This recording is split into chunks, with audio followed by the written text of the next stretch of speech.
La literatura griega es el compendio de obras literarias producidas por la Grecia antigua o clásica, desde el año 300 a.C. hasta el siglo IV después de Cristo, que recoge las tradiciones, formas de pensamiento e historias que sirvieron de influencia en la cultura occidental. Como antecedentes de la literatura griega, podemos destacar que Grecia no estaba aún conformada como nación. Sus ciudades más importantes eran Atenas como centro intelectual y Esparta como reino de los guerreros. Desde el siglo III a.C. hasta el siglo V después de Cristo, Grecia desarrolló su lenguaje oral.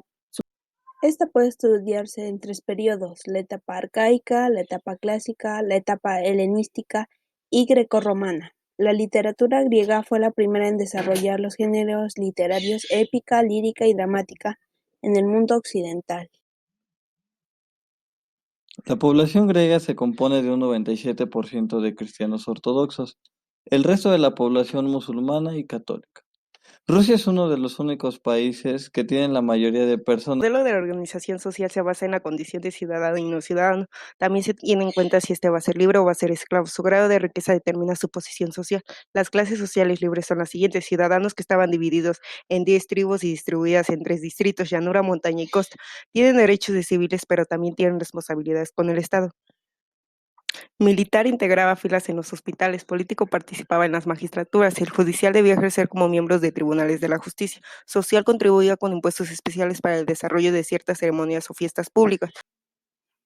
Las polis eran pequeñas comunidades de personas que se organizaban para vivir en un territorio que les pertenecía, ya que eran autónomas en términos legales, con leyes o continuaciones propias en asuntos religiosos o administrativos.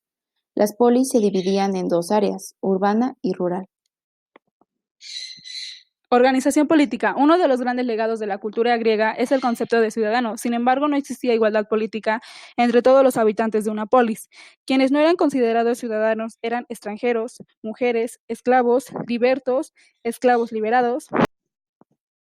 Este tipo de democracia comenzó en la antigua Grecia, específicamente en la ciudad-estado conocida como polis. Por eso se le denomina frecuentemente como democracia ateniense, siendo esta la primera democracia documentada en la historia de Atenas desde las reformas de Clístenes alrededor del 508 a.C. hasta la supresión de las instituciones. La democracia en Atenas en el siglo V a.C. En la antigua Atenas, los ciudadanos participaban directamente en el gobierno. Sin embargo, en los primeros tiempos de la polis, solo los ciudadanos más ricos, propietarios de tierras, se ocupaban de los asuntos políticos.